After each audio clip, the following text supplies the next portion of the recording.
Onegaishimasu. Welcome. Okay, as promised, we're going to do continue some exercises. And in Aikido, we call them Aiki Taiso, or Aikido exercises. It's a calisthenics of Aikido.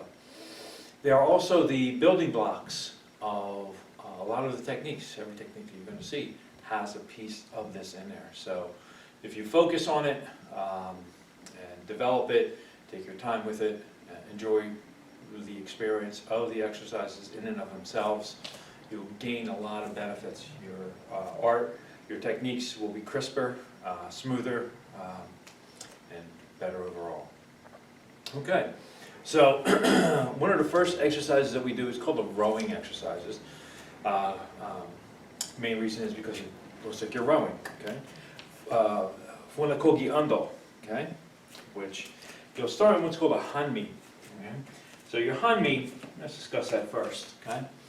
So if you're here like this, in basically upright position, okay? Not necessarily with that back straight as I will have you, okay? Hei Seikodachi, okay?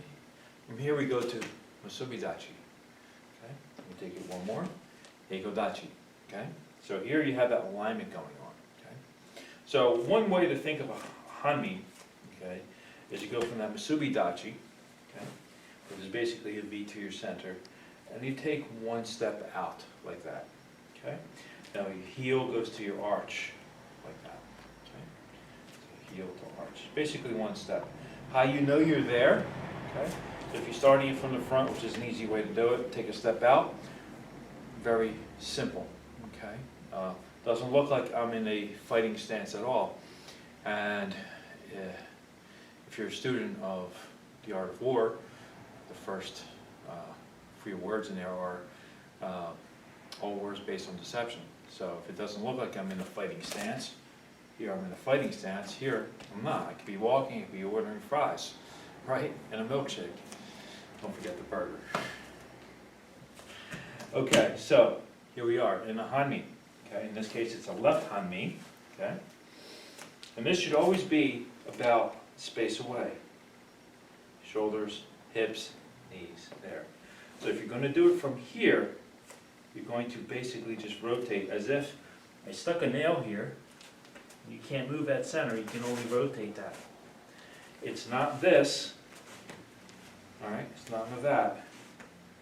Okay, it's right here, step up and put it down like that, okay? So it's a hanmi, okay?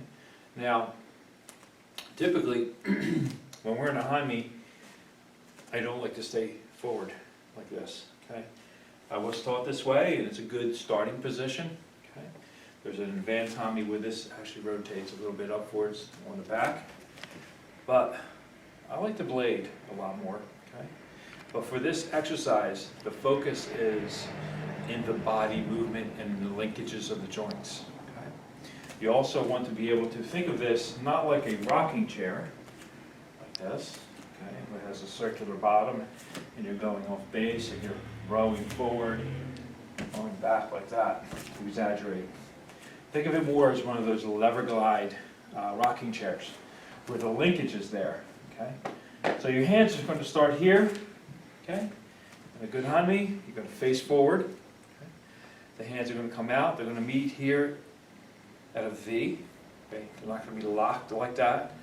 A slight arch. There's always a slight arch. There are no extremes, no solid lines like that in nature, so be natural. Okay? This cues from the center. Okay? And it comes back. That's all it is. It's body moving forward. Now, a key aspect of this is the back foot goes into the ground. Front foot moves here. That goes from there to the center. So from the back to the center. Okay?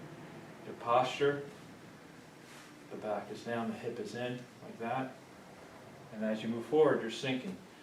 There will be a slight decline because you're leaning forward, so your head will go down. Okay? One of the precepts of martial arts is not to let anyone see what you're trying to do. Give no tells. Okay? One of them is, say, here's a line. Okay?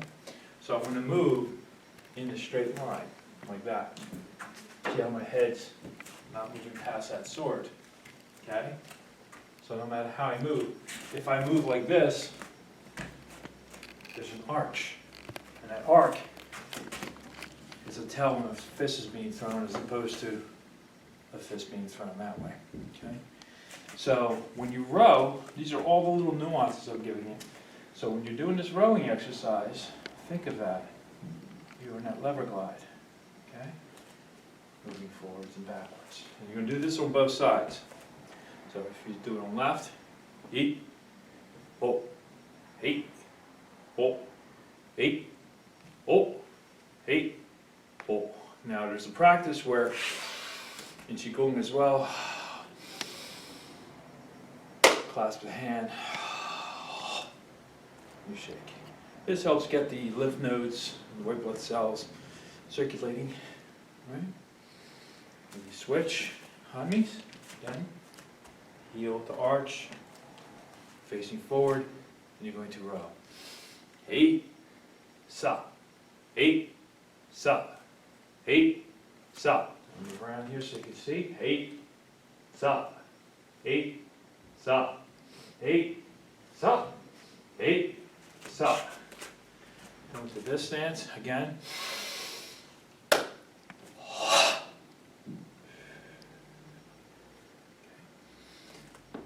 Supposedly you're rowing to the fictional island of Mo, which always moves.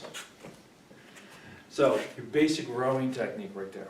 So far, you know, how's this martial? Well, a lot happens here from grabs, your basic body motion. Remember, if you're being grabbed, you're not going to be using your biceps. You're going to be using your whole body against someone. So this helps you to understand the movement of your entire body using very little effort.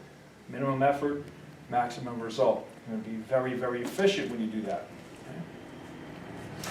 So now the next move is to, basically it's a parry, jote ando or ikkyo ando, right? Which is the first control. Again, this here, see how there's an arch there? Okay. That's what it looks like when it comes up from here to here. And I'm going to go higher than I have to. Okay. See those patterns, those arc patterns? Romans used arches for a reason. They're very strong. Okay. So you're going to come out here where you kind of want to see what you're doing. Okay. So again, it's like the rowing. Except now, you're doing this. See, that's all. I'm just letting my arms fall. So here, all I'm doing here is my arms are guiding up and turning up. Like that. Guiding up and turning up. Okay, so if I use that, I'm going to go ich, ni, san, chi, go. Okay? Do both right and left sides. Ich, ni, san, chi, go. Okay? So, again, still no movement. This is used in entries. We're very close here. Okay? A parry. There's a sinking and turning of the hip as well. Next move is going to be following foot sugiyashi ando. Okay? Very similar. Starts with this. Goes to this, now introduce movement. So following foot is just that. One goes up, one follows. It goes back, that goes back. Remember that your base, your triangle, okay, one of the strongest forms, why we use tripods on cameras so it doesn't fall over. All stances, no matter what anyone tells you, they all have weak points. Just got to know where they are. Okay, they all have their own merits. Just like all different styles. There are many paths up the mountain. Judo, karate, Aikido, doesn't matter. Jiu-jitsu, the view at the top is the same. Okay? So, your triangle is here. You're going to bring the hands from the hip, up as you take the step, and come back. Up, hands up, step back, hands down. Okay? We go backwards, from side view, hitch, knee, hitch, knee, san, chi. Pivot parry, hitch, knee, Ich, ni, san, shi. Now something I did there is a pivot parry. Now this is a very basic pivot parry. In this pivot parry, just like when you start a hanmi this side, hanmi that side. Okay, see that? Okay. That's very basic. I learned this from a very good teacher of mine, Tony, who was doing one of the Joe Kata moves, the 20 Josaboris actually. And he overcocked this front foot to go back to a low strike. And that just gave you so much punch. So on any pivot parry or any entries, I adapted that towards that. So it gives me spring here to go in that direction. Again, going back to the first pages of The Art of War, all art is based on deception. So if I'm here with you and I hear somebody back of me, I pivot. But I haven't moved. However, now I explode backwards, and you'll see it this way. Here you can't tell anything, because most people are not looking at your shoes. You have an explosive entry coming in. So, what that does, it's not just a simple, here I am, turn around. It gives you the ability to be deceptive and explode coming in, okay?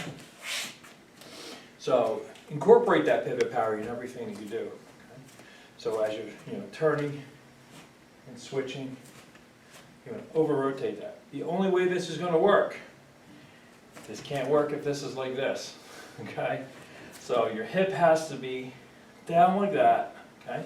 Which softens this, which now gives you a greater range of motion, the torque. If I'm standing regular, I can't get that kind of range of motion. It's hard. And I sure as heck can't get the ease of my hips, mobility, and the spring factor that you'll need. Okay? So, as you do those, and you're going to then turn around to the other side, keep that in mind, which is one of the other exercises that we do. Zengo Ando, which you can go one side up here, and you can do it with a sugiyashi or without a sugiyashi, meaning go one direction, pivot, parry, other direction. If you notice, there is no following foot. However, if you notice here in the feet, one, I'm almost knock-kneed.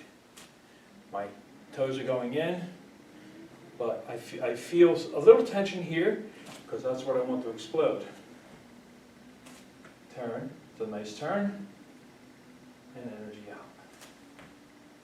You won't get this ability unless your hips are soft and drop down by 10 and the knees are soft. Okay? So it's Zengo Ando. You can do that with a sugiyashi.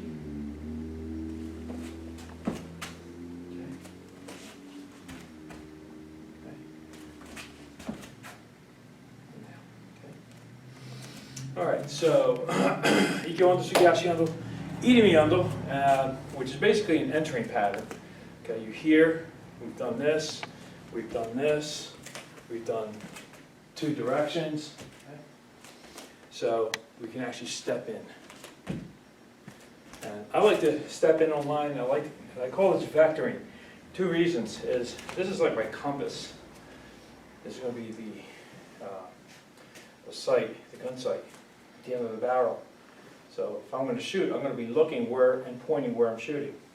Same thing with my foot. So if I step in like this, I'm going on a straight line, not good.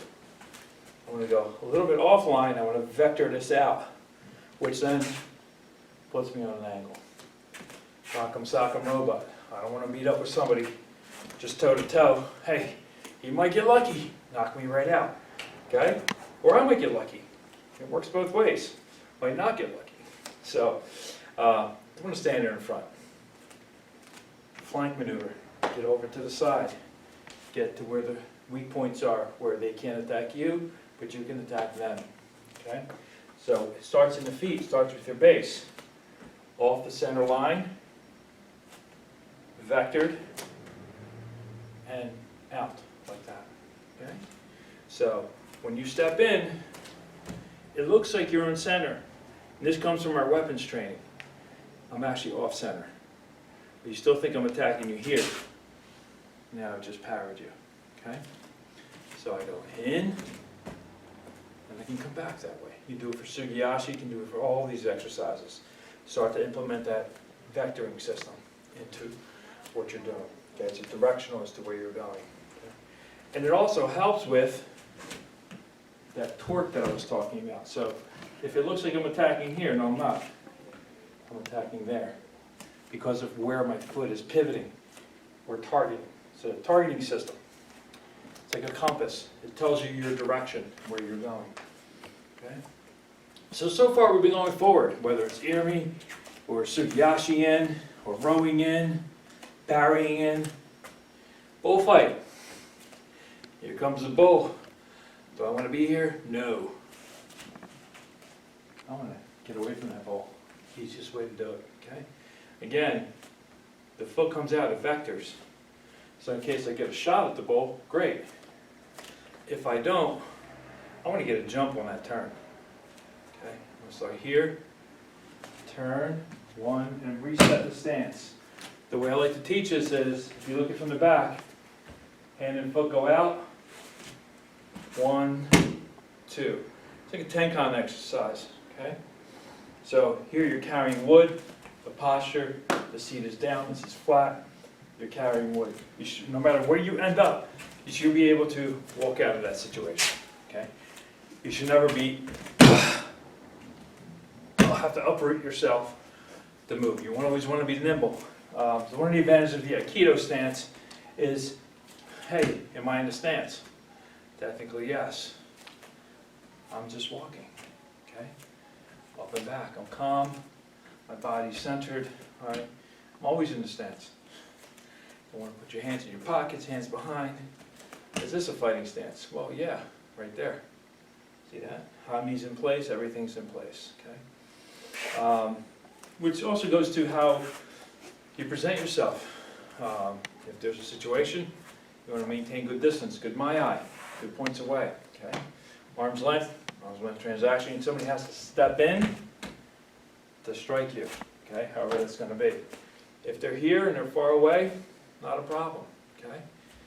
You know, if you're square, you can step back one. You put your hands up. Hey man, I don't want any trouble. Now, this doesn't look like it's offensive, but the hands are there. They're a fence. They're just coming from above, which could be throat, eyes, side, heel karate chop, which will knock you out or break your collarbone. So, yeah, and if I do this, or I get into a heavy stance, then I look like the aggressor, even if I'm just trying to defend myself. You can step back, use verbal Aikido to deflect, and dissipate the tension, Hey man, I'm sorry if you apologize if you have to, okay? It's your responsibility with more knowledge, more power that you have is, higher degree of that responsibility to show people the way. And that's not always the way through violence, it's through peace, which is a big message of O-sensei in this art. Okay? So those are our beginning exercises or more. But Tenkan comes in offline, comes in, wrist turns in towards you, like you're centered, that doesn't move, stays, and both hands come in. So Tenkan, and you can keep doing this. It's going around, basic Tenkan. Okay? Or you can step in, turn, Tenkan. A couple of ways we do it. You say hand and foot. It's a very Aikido principle. They move together. You sync, as if you're holding a ball. Like Tai Chi does a lot of this. Turn the body, come around, carry wood. Step in, turn around, like as if you're carrying wood. Okay, nice and easy. So another combo variation of this is stepping in, raising, turn, turn, turn, arms come down, arms up, arms down. If you notice, there's always a center line. I'm coming in off center, I'm vectoring, I'm turning, and I'm coming center again. This comes from sword. Okay? So, the sword is center. See that? Coming in, this is vectored. This is turning all the way around and cutting straight. So the cut aligns itself this way. Okay? Doesn't always have to be a full cut, could be a parry. Okay? Okay? So, in, out. In, out. Eat. Up. Okay? So, without the weapon,